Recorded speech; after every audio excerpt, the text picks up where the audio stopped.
या धरना पर बैठे हुए। इनका आरोप है कि सदन इनकी बात नहीं सुन रही है, जिसके वजह से जो स्थानीय प्रशासन है, जिला के जो एसपी हैं, वो षड्यंत्र करके इन्हें फंसा रहे हैं और इन्हें प्रताड़ित किया जा रहा है। बार बार ये अपनी बात सदन में भी रख रहे हैं, लेकिन इनकी बात सदन में भी कोई सुन नहीं रहा है और इन पे झूठा मुकदमा किया जा रहा है। और वो भी मुकदमा तब किया जाता है जब वो बिहार से बाहर रहते हैं, विधानसभा के टूर पे गए हुए थे, उसमें इनके ऊपर FIR किया गया और अब उसको लेके अभी धरना पर बैठे हैं। इनका कहना है कि जब तक हमारी मांग पूरी नहीं होगी हम यही विधानसभा में धरना पर बैठे हैं। आखिर किस वजह को लेके आज आप धरना पर बैठे हैं? देखिए, हम लोगों को बिहार हमारे क्षेत्र की जनता जिता करके भेजती है कि अपनी समस्याओं को बिहार विधानसभा में उठाएं और रखें।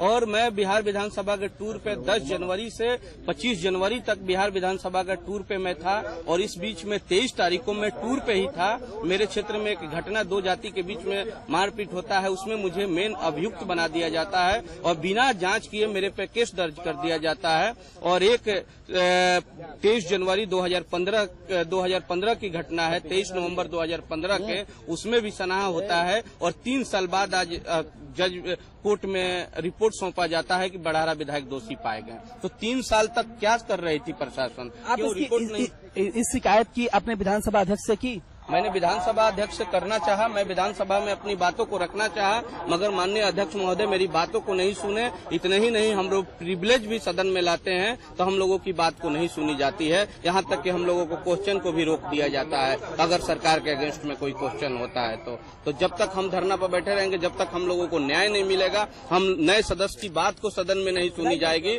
तो हम लोग धरना पर बैठे रहेंगे। तो आप नेता प्रतिपक्ष या फिर पार्टी के दूसरे नेताओं से अपनी बातें रखी? मैंने बताया, सभी लोगों ने कहा कि आप जा करके कहिए, लेकिन बेल में जाने के बाद भी अध्यक्ष महोदय हम लोगों की बात को इग्नोर कर दिए और हम लोगों की बात को नहीं सुन रहे। जब हमारी हत्या हो जाएगी तब इस पे संज्ञान लिया जाएगा, या अध्यक्ष महोदय बात सुनेंगे। बिहार की जनता जिता करके भेजती है या हमारे क्षेत्र की जनता कि उनकी समस्या को मैं सदन में उठाने का काम करूं, लेकिन मुझे तो फर्जी मुकदमा में 3 फर्जी मुकदमा में मुझे फंसाने की साजिश रची गई। किसके द्वारा साजिश रची गई?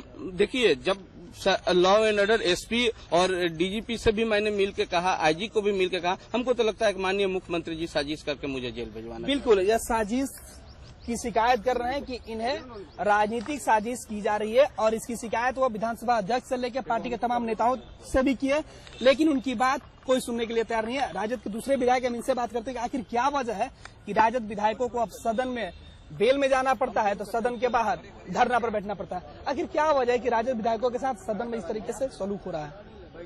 देखिए, सरकार की जो रवैया है, निश्चित तौर पर सदन में जब आवाज बिहार हित में या स्वयं अपने ऊपर किसी तरह की मामले उठाने के बाद सदन को जो गंभीर रूप से उस पर फैसला लेनी चाहिए और सुनना चाहिए, इसमें कमी दिख रही है। और जहां तक सरोज यादव का मामला है, माननीय अध्यक्ष जी से हम लोगों की वार्ता हो रही है। हम प्रयास कर रहे हैं कि पहले उनसे सरोज यादव को बात करावें। अगर संतोषजनक कार्रवाई नहीं होती है तो उसके बाद फिर धरना का हिस्सा पूरे प्रतिपक्ष के नेता करेंगे। तो मतलब इस धरना के सपोर्ट में राजद के सभी विधायक आएंगे?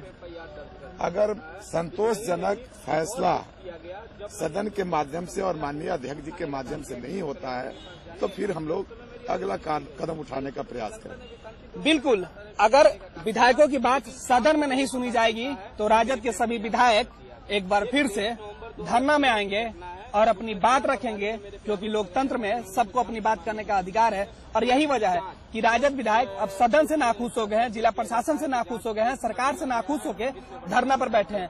ऐसे में सवाल यह उठता है कि जब एक विधायक अपने ऊपर लगे आरोप के न्याय के लिए धरने पर बैठ जाते हैं तो बिहार के आम लोग किनके सहारे और कहां तक अपनी फरियाद सुनाएंगे?